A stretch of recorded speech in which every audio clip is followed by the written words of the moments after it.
The first time I saw Alex, he was holding a bottle of Sansera in one hand and his chef's knife in the other, like he wasn't sure which one he trusted more. We were in the test kitchen of Benson and Vale, a gourmet grocery chain with a cult following on the West Coast, prepping for a media tasting event. I had joined the company 6 months earlier, and to my surprise, the VP himself, Richard Benson, liked to cook for these occasions. I was already chopping fennel when Alex appeared. He gave me a crooked smile, nodded at the cutting board, and said, "You mince like you mean it." "Better than I flirt," I replied without looking up. Richard chuckled behind me.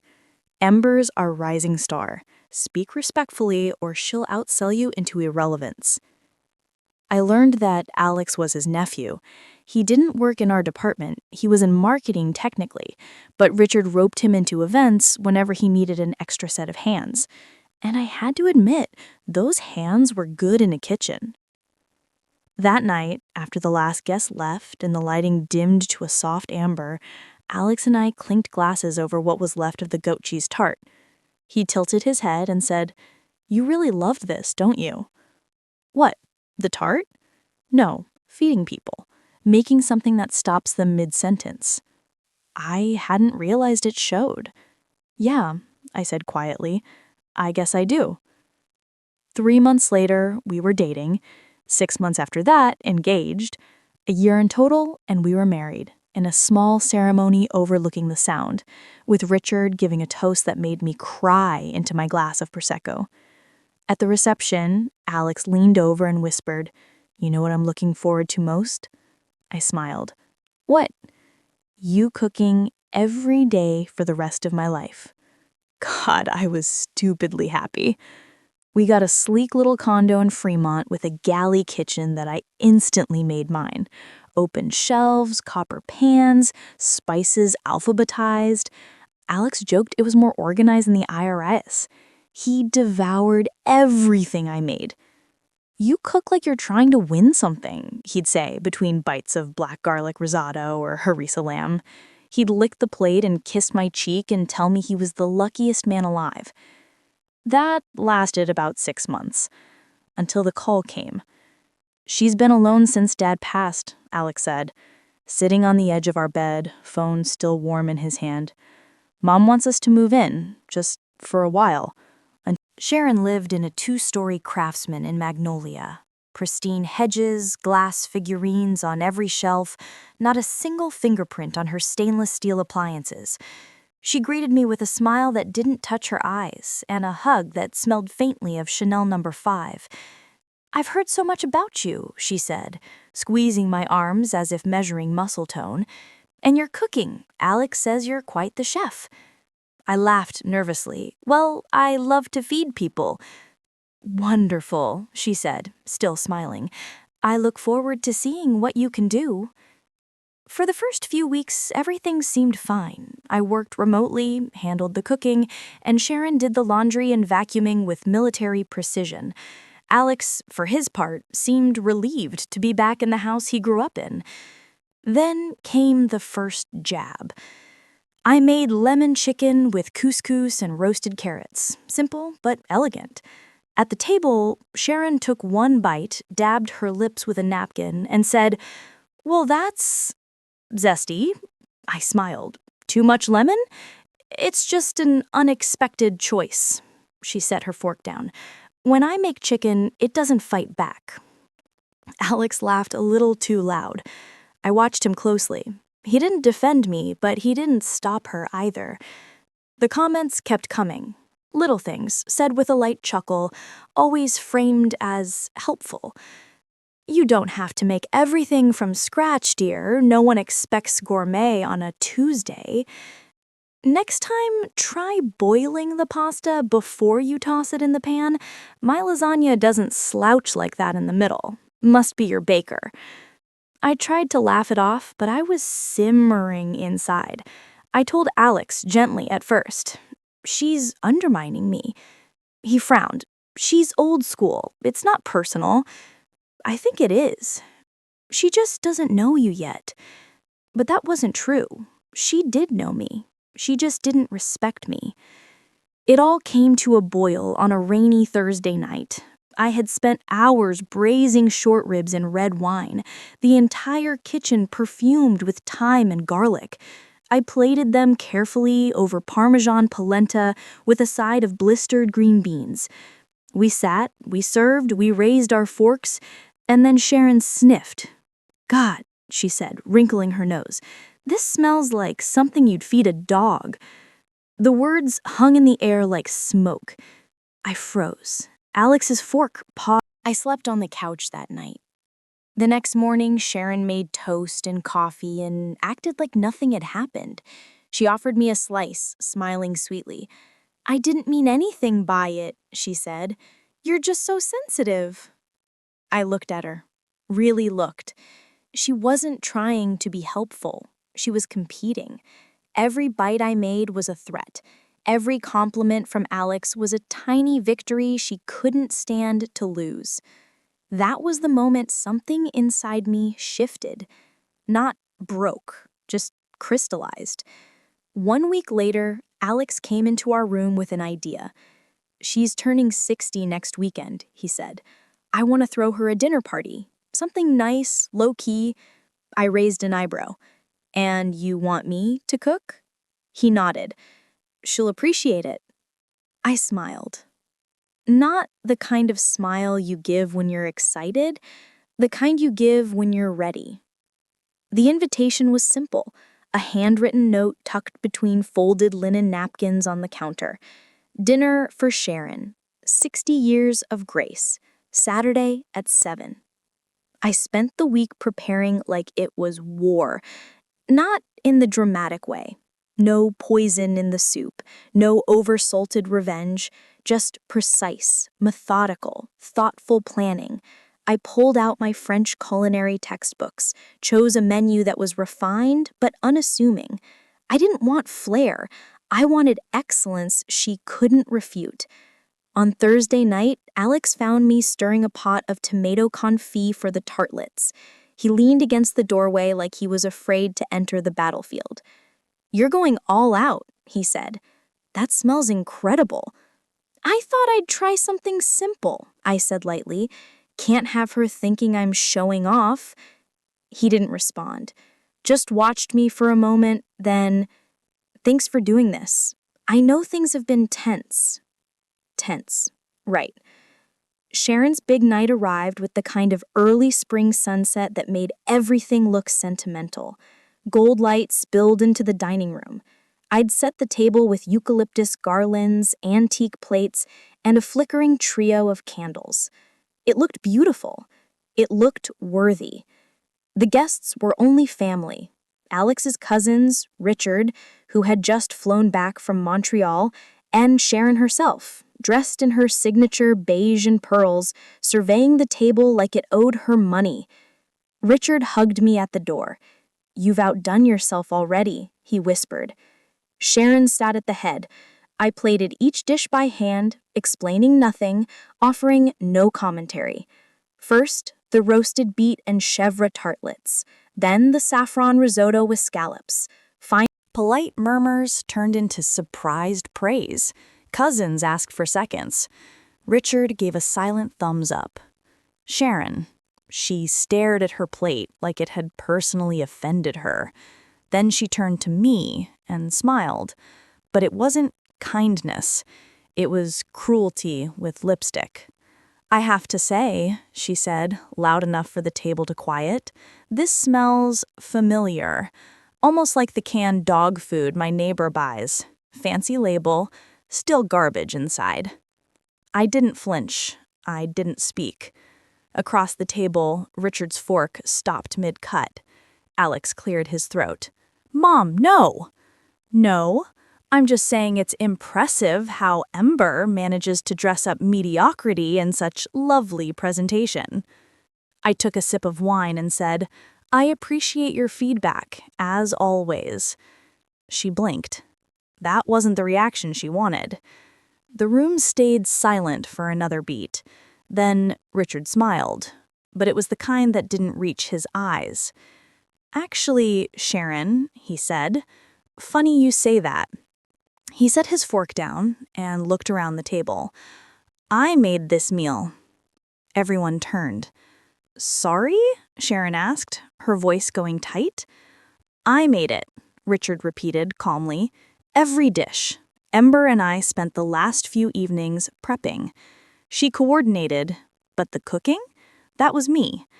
He let the words hang there. Sharon's face went white, then blotchy pink. I turned to Alex. He looked confused, then embarrassed, then guilty.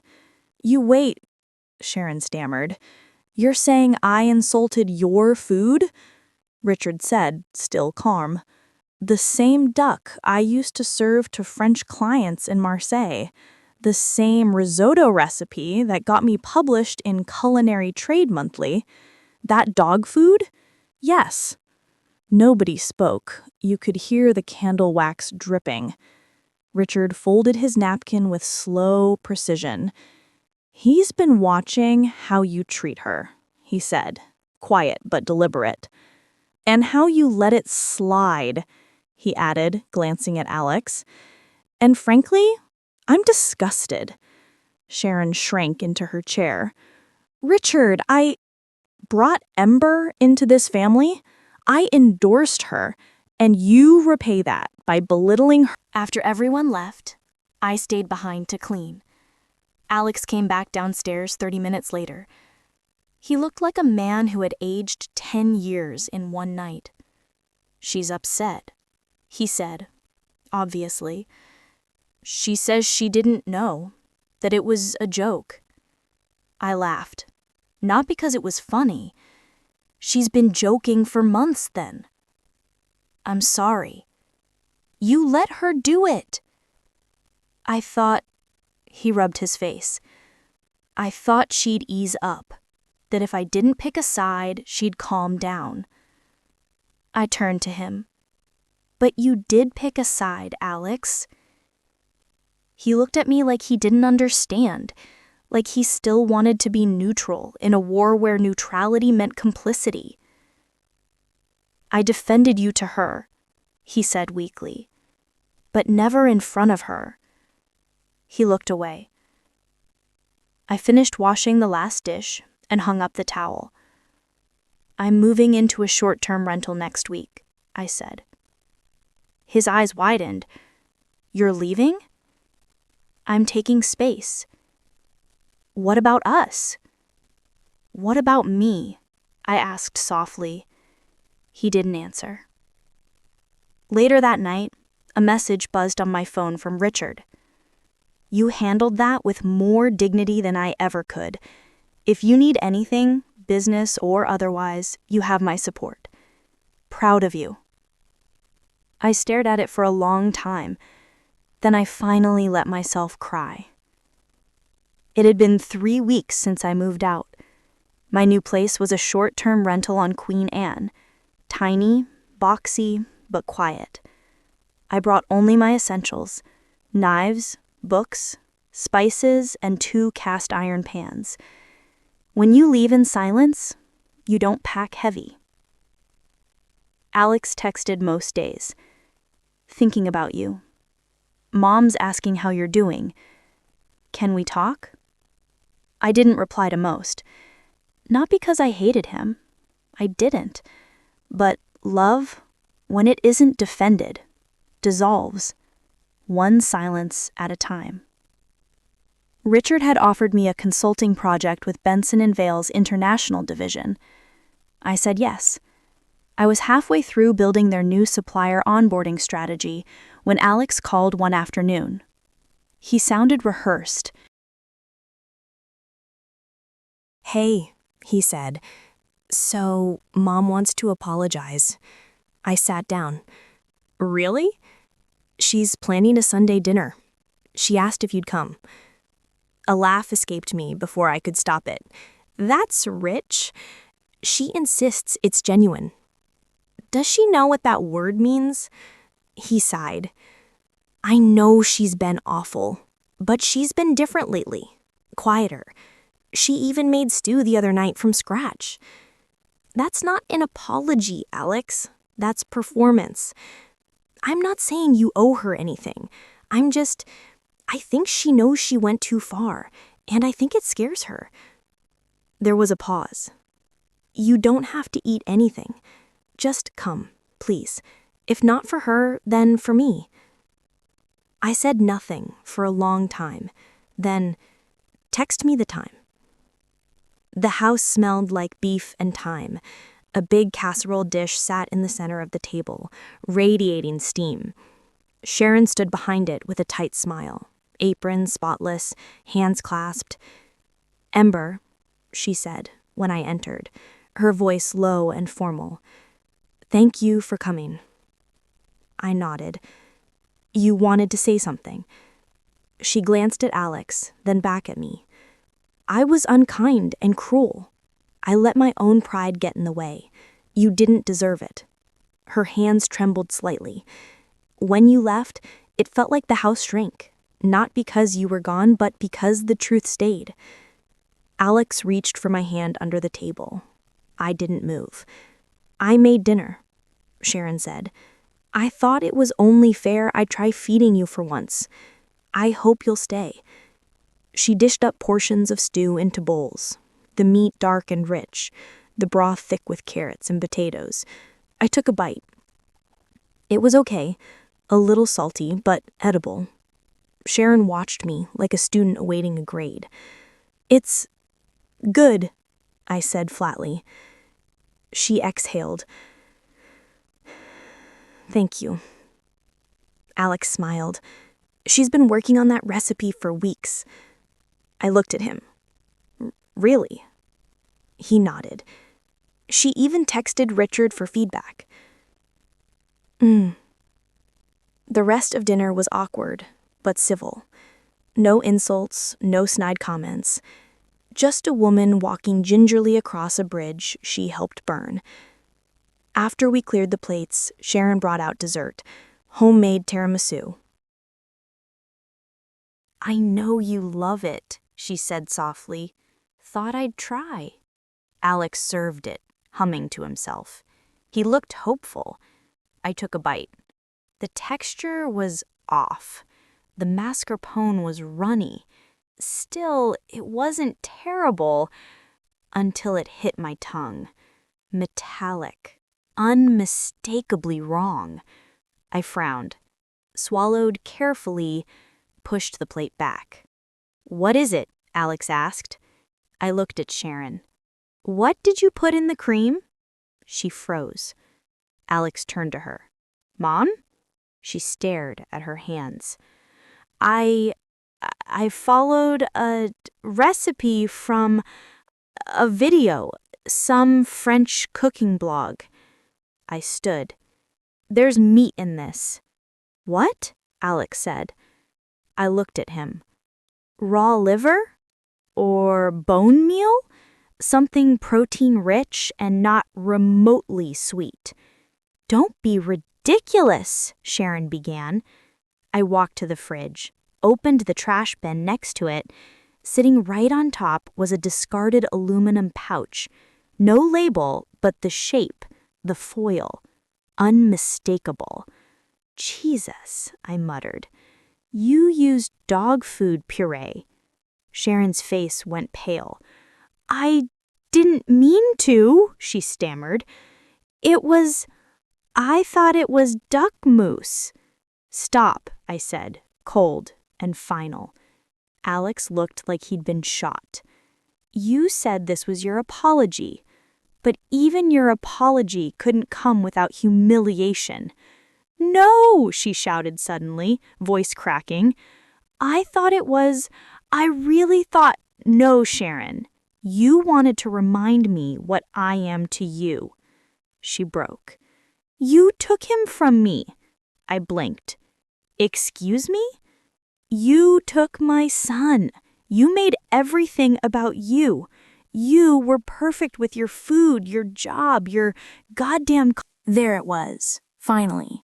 The dog food comments, the digs, the passive insults dressed as etiquette. It wasn't about taste. It was about territory. "You're right," I said softly. "You couldn't compete, because I wasn't trying to win."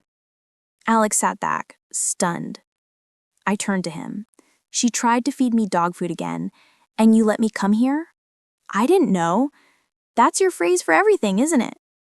He looked broken. Please don't go. But I was already at the door.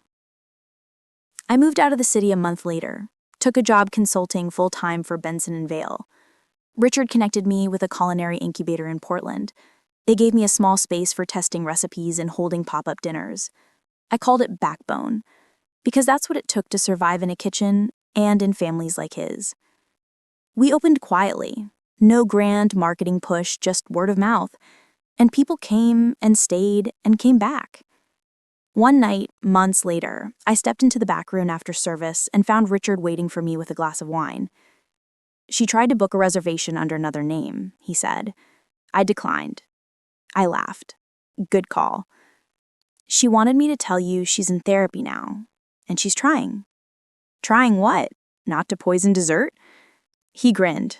That, presumably. I sat beside him. I don't hate her. I just can't live next to rot and pretend it's soil. He raised his glass. To boundaries. We clinked. Alex sent a letter once. Not an email, a real one, handwritten. He apologized. Said he understood now. Said watching me walk away was the only thing that finally made him listen to how silent he'd become. He said he hoped I was happy. I didn't reply. Some things are better left unsalted.